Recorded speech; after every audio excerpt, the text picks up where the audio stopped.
দেখো, যখন রিয়েল লাইফে দাদা দিদি ভাই বোনের মধ্যে ভালো সম্পর্ক দেখি, তখন কেন জানি না আমার নিজের ভাগ্যটাকে নিয়ে বড্ড হাসি পায়, জানো তো। এবার দেখো, দাদা দিদি ভাই বোন মানে যে ওরা একই মায়ের পেটের সন্তান হবে এমন না। একটা বংশের, একটা পরিবারের মধ্যে যে সন্তান আছে তাদের মধ্যে কথাটাও হতে পারে কিন্তু, ঠিক আছে। আর এদিক দিয়ে দেখতে গেলে আমার দাদু ভাইয়ের সন্তানের সন্তান মানে আমার দাদু ভাইয়ের নাতি নাতনি যারা, আমরা মোট 6 জন। তো আমাদের সবার মধ্যে আবার শুভ অনেকটাই ছোট, আমাদের সবার থেকে ও অনেকটা ছোটো, কারণ ও অনেকটা পরে এসছে পৃথিবীতে। তো ও বাদ দিয়ে আর যে 4 জন থাকছে, সেই 4 জনের সাথে না আমার কোনোদিনও তেমন একটা ভালো বন্ডিং ছিল না। এবার দেখো, এই যে আমরা ছজন এত কাছের রক্তের সম্পর্কের ভাই বোন হই, কেউ বড় কেউ ছোটো।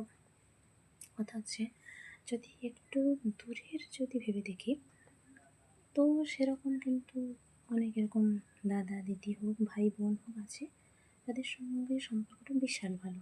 কিন্তু কাছের যে এই কজন, এবার যেহেতু শুভ অনেকটাই ছোটো এখন, তো ওর এখন মানে মাধ্যমিক দিতেও এখন অনেকটা দেরি আছে, যার কারণে ওর থেকে আমাদের যে আর বাকি 5 জনের প্রায় মোটামুটি দেখতে গেলে কাছাকাছি, একটু আধটু ডিফারেন্স আছে, নয়তো কাছাকাছি। কিন্তু আমি বাদে আর যে 4 জনের সাথে কীরকম যেন একটা মানে কোনো রাগারাগি ঝগড়াঝাটি কিছু নেই, কিন্তু একটা এমন অদৃশ্য দেয়াল উঠে আছে, যার কারণে কোনো একটা ভালো সম্পর্ক নেই, ঠিক আছে। এবার কথা হচ্ছে কি, ওই 4 জনের মধ্যে একজনকে মানে একটা দাদা, ঠিক আছে, তাকে সবসময় বোঝানো হতো পড়াশোনার মধ্যে থাকতে হবে, খেলাধুলার মধ্যে থাকতে হবে, অত বেশি গল্প গুজব এটা সেটা করা চলবে না, চেষ্টা করতে হবে হাইতে থাকার। যে দিদি, তার ব্যাপার স্যাপার এমন, তো সে যদি অনেক বছর এখানে আসে না আমাদের এই বাড়িতে, এখানে যখন আসতো তার ব্যাপার স্যাপার এমন যে সে আমার সাথে তেমন একটা মিশতে চাইতো না। কেন মিশতে চাইতো না? আমি গ্রামে থাকি, গেও টাইপের, হয়তো অত স্মার্টনেস নেই, অনেক কিছু তো বুঝি না, তাদের নিজস্ব ফোন হয়ে গেছে অনেক আগে থেকেই। তো তারা সে কারণে অনেক কিছু জানে, অনেক কিছু বোঝে বা অনেক বিষয় আলোচনা করে। এবার আমি নিজে থেকেও যদি কোনো কিছু জানতে চাইতাম, জিজ্ঞাসা করতাম, চেষ্টা করতে পারি এড়িয়ে যেতে। তো অনেক সময় দেখতাম আবার আমার পিঠ পিছে আমাকে নিয়ে হাসাহাসি করতো, এ আর কি মজা করতো, মানে খোঁচা মারা যুক্ত কথা আর কি, ঠিক আছে। পড়ে রইলো আর কি, আর রইলো একজন দাদার একজন ভাই। তো ওদের দুজনের ব্যাপারটা এমন যে সামনাসামনি সেরকম কিছু খারাপ ব্যবহার বা কিছু দেখিনি, কিন্তু যদি ক্রিকেট বা ফুটবল খেলতে যাই বা এমনি হয়তো কাছে পিঠে কোথাও আছি, ওরা আমার হাতে পায় না মারতো, ঠিক আছে।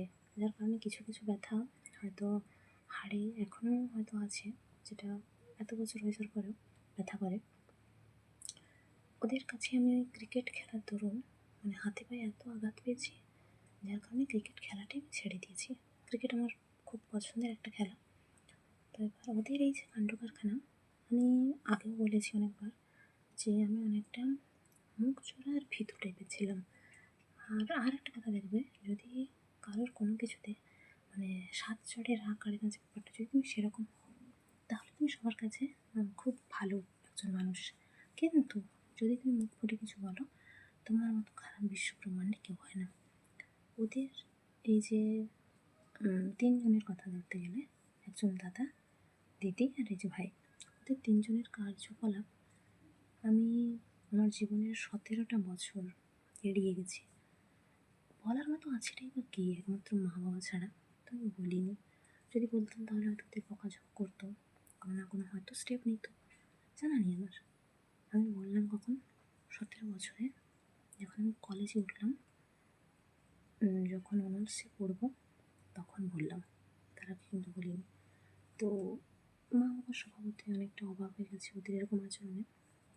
আরেকটা জিনিস, ওদের মানে বড়রাই বলতো ওর থেকে দূরত্ব মেনটেন করে চলার জন্য, যার কারণে না কোথাও না কোথাও এমন একটা খাপ ছাড়া ব্যাপার থেকে গেছে যে এখন যখন যত বোন, বোনু, দিদি এটা সেটা বলুক না কেন, আমি মন থেকে ওদেরকে আপন করতে পারবো না, আমার পক্ষে সম্ভব নয়।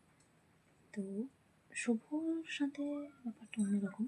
ওর জন্য মনের মধ্যে এমনিতে একটা সফটনেস কাজ করে।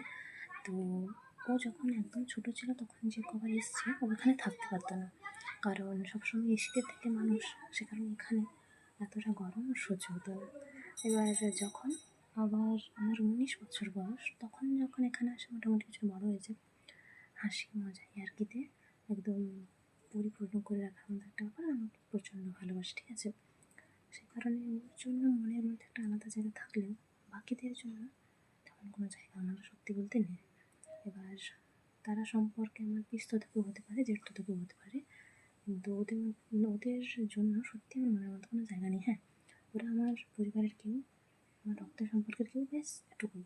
এবার ভাই বোনের মধ্যে বা ভাই বোন দাদা দিদি এদের জন্য যে আলাদা একটা টান থাকে মনের মধ্যে, একটা ভালোবাসা থাকে, বা এদের মধ্যে যে স্ট্রং বন্ডিং থাকে সেরকম কিছু নেই। যার কারণে আমার না ওনাদের দেখলে মাঝে মধ্যে মনে হয় যে আমার যদি এরকম কেউ থাকতো বা এরকম যদি কারোর সাথে হাসি মজা করতে পারতাম, তাহলে মনে হয় ছোটোবেলা থেকে একটানা যে একাকিত্বে মানুষ হওয়ার যে ব্যাপারটা, এটা বোধহয় হতো না। তো এতগুলো বছর যখন একটানা একাকিত্বে বেড়ে ওঠার পর হুট করে যদি আমাকে বলে যে আয় তোর সাথে গল্প করবো বা আয় তোর সাথে কথা বলবো, বা বড়রা কেউ যদি বলে ওর সাথে গল্প করিস না কেন, কথা বলিস না কেন, হাসিস না কেন, তো সে না আমার এই ব্যাপারটা বুঝবে না। আমি মানুষ হয়েছি যে ট্রমার মধ্য দিয়ে দীর্ঘ এতগুলো বছর। ইভেন এখন আমি নিজেকে চেষ্টা করেছি অনেকটা ঠিকঠাক করার। এখন বলাটা ভুল, আমি 16-17 বছর বয়স থেকেই চেষ্টা করেছি, যার কারণে এখন কিছুটা তেমন মনে হয় না যে খারাপ লাগছে বা কষ্ট হচ্ছে, ওরকমটা নয়, যেটা আগে প্রচুর মনে হতো। তবে হ্যাঁ, যাদের ভাই বোন দাদা দিদির সাথে ভালো বন্ডিং আছে থাকুক, ঈশ্বর ওদের সবাইকে ভালো রাখুক। আর আমার এই যে যারা এদেরকে নিয়ে আর কী বা বলবো, আর যে আমাকে নিয়ে উপহাস করেছে, ক্ষতি করেছে, কারণ আমি কোনো অভিযোগ নেই বা এই যে কথাগুলো বলছি রাগ ক্ষোভ থেকে নয়, এগুলো আক্ষেপ, কষ্ট, মন খারাপ থেকে বলা। যারা যারা এরকম পরিস্থিতি পড়েছে বা এরকম পরিস্থিতির মধ্যে দিয়ে বড় হয়েছে, তারাই শুধুমাত্র এটা অনুভব করতে পারবে। বাকিদের কাছে এগুলো শুধুই গল্প, গল্প আর গল্প, আর কিছুই না, বুঝলে?